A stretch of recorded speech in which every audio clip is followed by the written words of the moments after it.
नमस्कार, बहुत स्वागत है आप सभी का देवभूमि समाचार में। मैं हूं आपके साथ आकांक्षा श्रीवास्तव।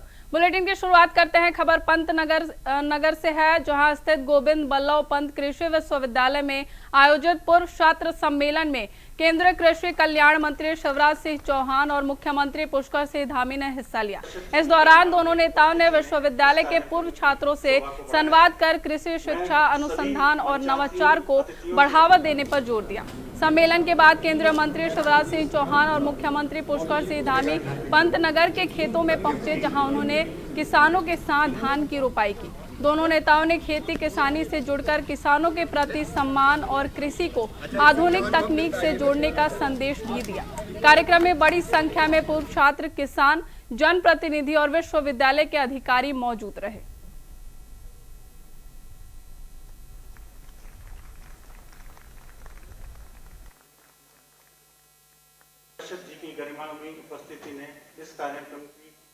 भाइयों बहनों, आदरणीय प्रधानमंत्री श्री नरेंद्र मोदी जी और आदरणीय कृषि मंत्री शिवराज सिंह चौहान जी के दूरदर्शी नेतृत्व में आजकल खेत बचाओ अभियान चलाया जा रहा है और यह अभियान एक जन आंदोलन बन चुका है। लेकिन हमें खुद से एक सवाल पूछना होगा कि हम लोगों को इस अभियान की आखिर जरूरत क्यों पड़ी है। जैसा कि हम सभी जानते हैं, किसान हमारे देश की आत्मा है, हमारे अन्नदाता हैं, हमारे भाग्य विधाता हैं। किसानों की मेहनत से ही हमारी थाली में अन्न आता है और हम सभी जानते हैं कोई भी अन्न इस मिट्टी में हमारी धरती माँ के कोख में ही उगता है।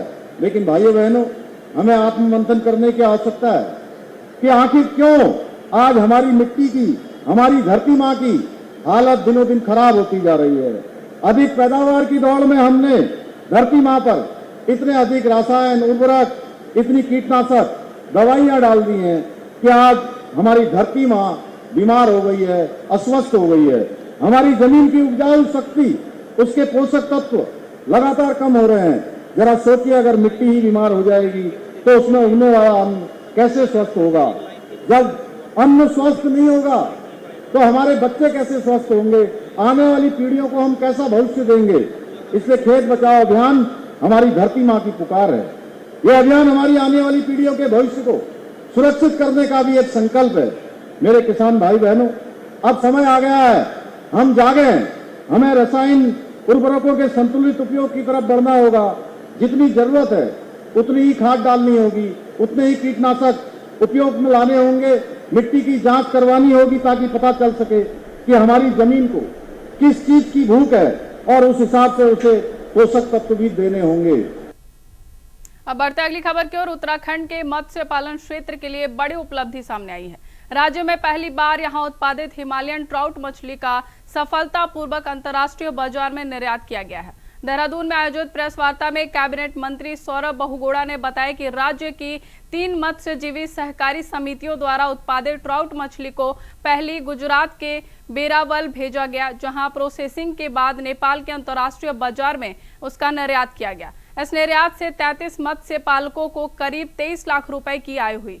मंत्री ने बताया कि दुबई के गल्फ फूड एक्सपो में भी अंतर्राष्ट्रीय खरीदों से संपर्क स्थापित किया गया। उन्होंने कहा कि राज्य में मत्स्य पालकों की संख्या बढ़ाकर 15,657 हो गई है और मत्स्य उत्पादन रोजगार के क्षेत्र में भी उल्लेखनीय वृद्धि दर्ज की गई है। धर्म सत्तू जी ने बताया है कि उत्तराखंड के लिए एक बहुत बड़ा हमारे लिए एक अचीवमेंट है कि हमने अपनी हिमालयन ट्राउट को पहली बार विदेश के मार्केट में एक्सपोर्ट किया है। ये पहली बार उत्तराखंड जब से बना है ये अचीवमेंट हमको मिला है कि हमने 5 टन ट्राउट अपनी एक इंटरनेशनल मार्केट में बेची है।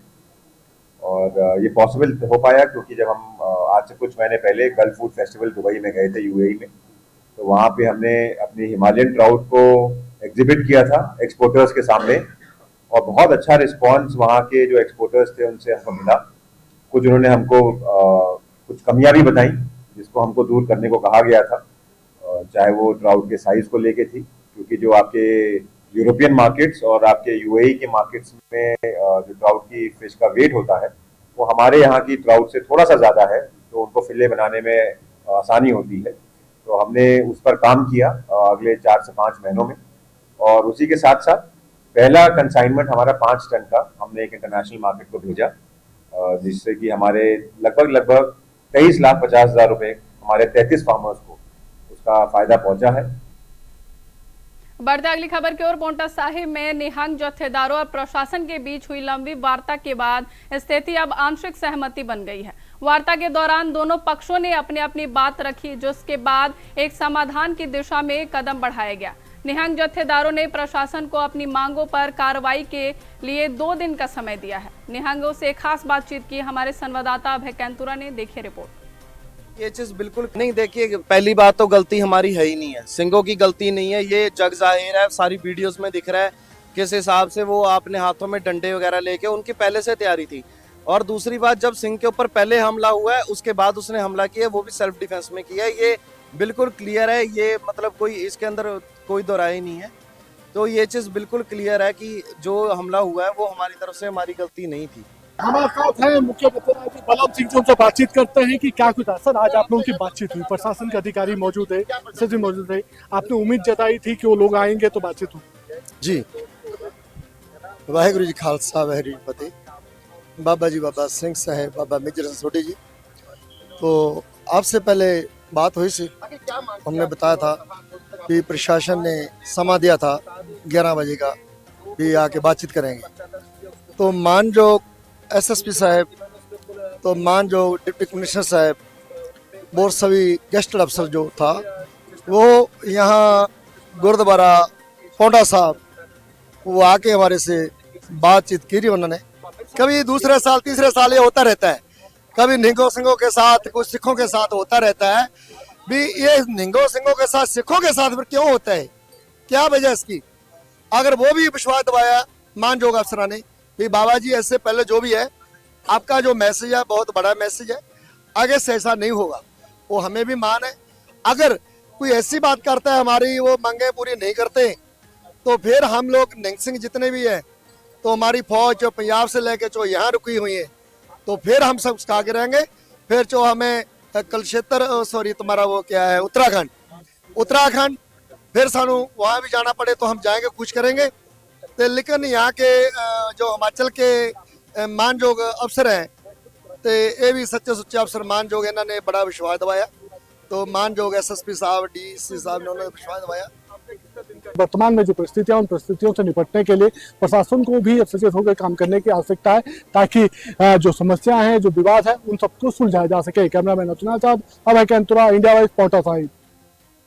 बढ़ते अगली खबर की ओर। देहरादून में 28 जून को राष्ट्रीय प्रतिरक्षण दिवस के तहत प्लस पोलियो अभियान चलाया जाएगा।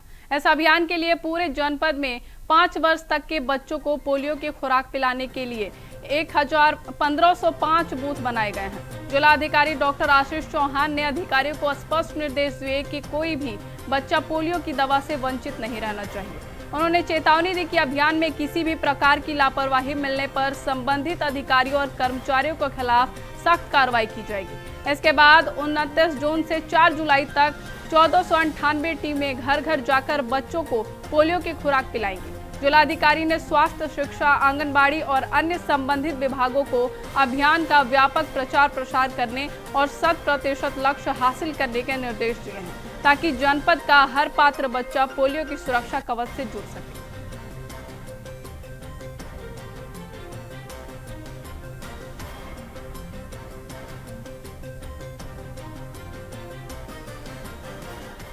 मुख्यमंत्री पुष्कर सिंह धामी और जिला अधिकारी नैनीताल ललित मोहन रयाल के निर्देशों के बाद जिला प्रशासन ने हल्द्वानी शहर के प्रमुख कोचिंग संस्थानों का चौक निरीक्षण किया। इस दौरान कोचिंग सेंटरों में सुरक्षा व्यवस्थाओं और अग्निशमन मानकों का व्यापक ऑडिट किया गया। निरीक्षण के दौरान कई कोचिंग संस्थानों में फायर विभाग की एनओसी उपलब्ध नहीं पाई गई। सुरक्षा मानकों में गंभीर खामियां मिलने पर प्रशासन ने तत्काल कार्रवाई करते हुए 7 कोचिंग संस्थानों को सील कर दिया। वहीं एक अन्य संस्था को फायर सुरक्षा संबंधी आवश्यक मानकों को जल्द पूरा करने के निर्देश भी दिए गए। कार्रवाई के दौरान city magistrate AP Vajpayee, SDM Monika Arya, जिला विकास प्राधिकरण के सचिव मनीष कुमार और फायर ब्रिगेड अधिकारी सहित संबंधित विभागों की टीम मौजूद रही।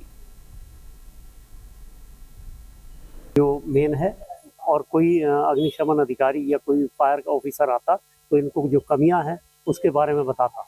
लेकिन इन्होंने कभी जो है इसके लिए अप्लाई नहीं किया। इनको श्रीमान सिटी मजिस्ट्रेट द्वारा जो है इनको सील किया जा रहा है। देखिए, हाल में जो घटनाएं हुई हैं इसको दृष्टिगत डीएम साहब का भी आदेश है, उसके क्रम में आज ये कार्रवाई हुई है।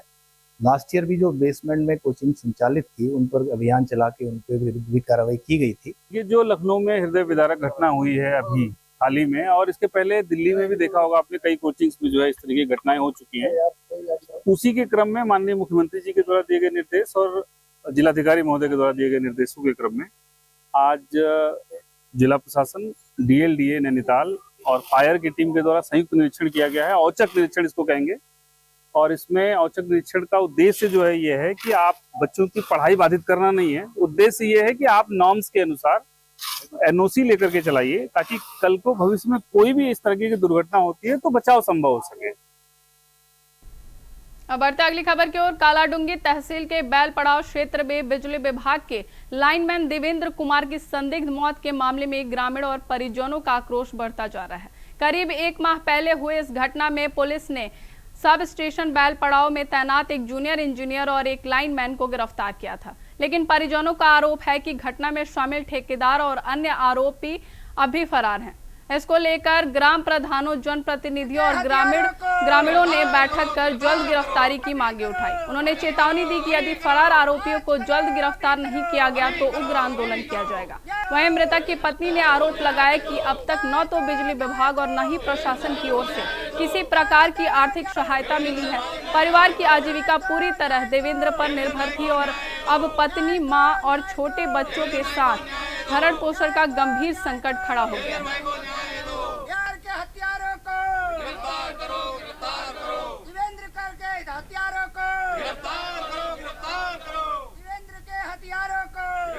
जो भी जितने लोग इसमें शामिल हैं उनको कड़ी से कड़ी सजा मिलनी चाहिए और मेरे पति को न्याय मिलना चाहिए। इतनी बड़ी लापरवाही है और शर्मनाक बात यह है कि उनका कोई भी अधिकारी और कर्मचारी इस पीड़ित परिवार से मिलने आज तक नहीं आया। ये एक मानवता होती है कि अपनी दिखाने के लिए कि हमारे ये लोग हम लोग से जुड़े हैं, तो उन्होंने अपने दिखानी चाहिए थी कि अपने हम लोग भी आपके साथ हैं। लेकिन उनकी हम इसकी भी बहुत पूरा संगठन और जिला पंचायत सदस्य और पूरे क्षेत्रवासी उनकी घोर निंदा करते हैं बिजली विभाग की, कि जो लोग यहाँ पर उनसे परिवार से मिलने नहीं आए। देवेंद्र भाई की हत्या को पिछले 1 मंथ से ये हादसा हो चुका है और इस दुर्घटना में पूरे परिवार को पूरा झिझोड़ के रख दिया है। उन घर का एक जो मेन वारिस था वो ख़त्म हो गया है, लेकिन बिजली विभाग द्वारा और जो बिजली विभाग के कर्मचारी द्वारा जो घटना में शामिल हैं उनसे 2 की गिरफ्तारी हुई है और जो मेन ठेकेदार हैं उनकी गिरफ्तारी अभी नहीं हो पाई है।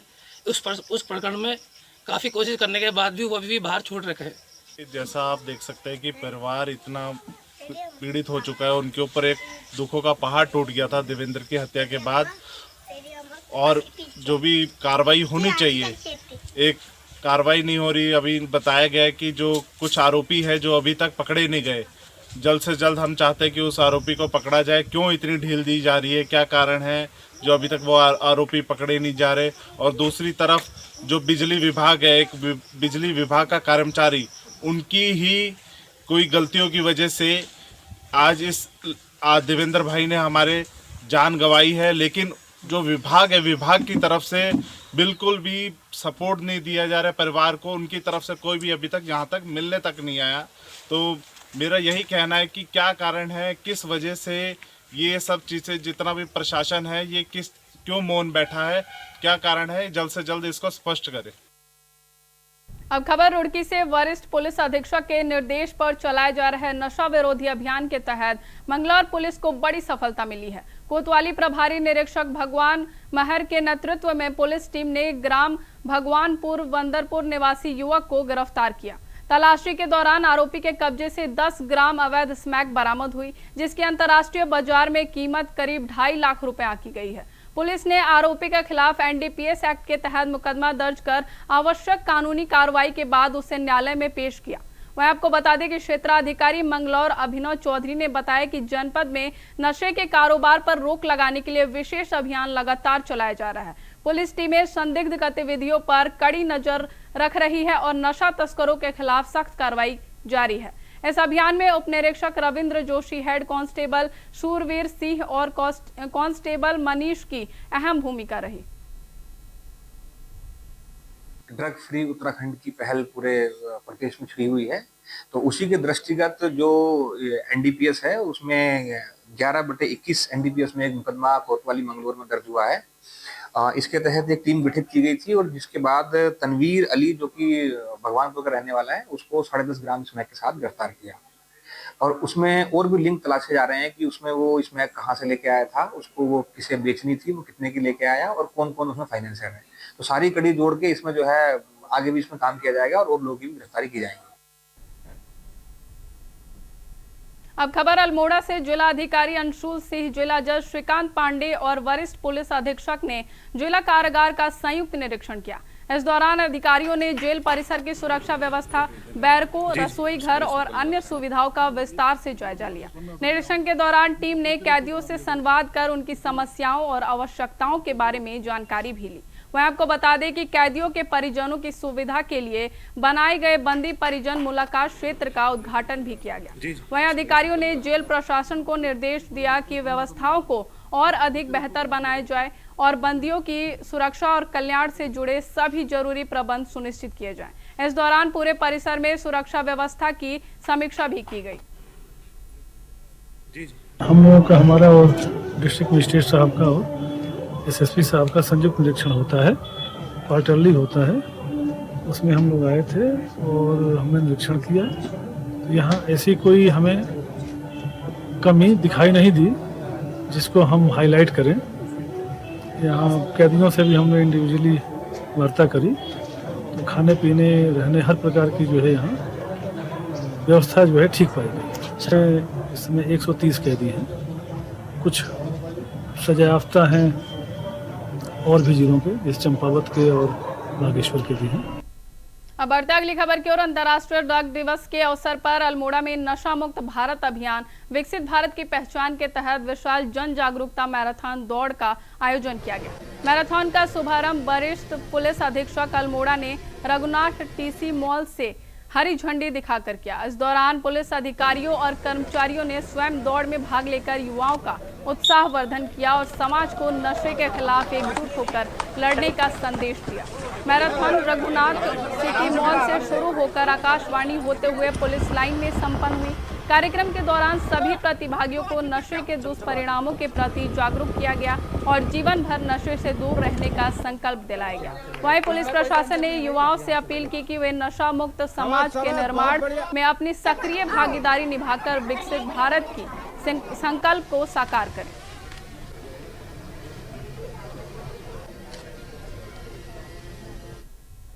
अब बढ़ते अगली खबर की ओर। हल्द्वानी में वरिष्ठ पुलिस अधीक्षक मंजूनाथ टीसी ने खुलासा करते हुए 256 लोगों के खोए हुए और चोरी हुए मोबाइल फोन बरामद कर उनके असली स्वामियों तक पहुंचाया।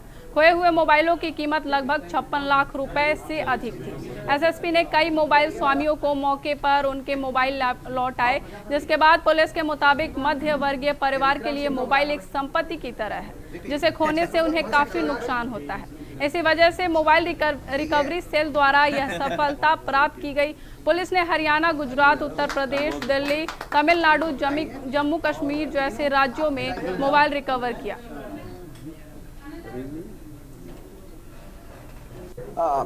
माननीय मुख्यमंत्री महोदय का निर्देश है कि इस प्रदेश को अपराध मुक्त उत्तराखंड बनाना है।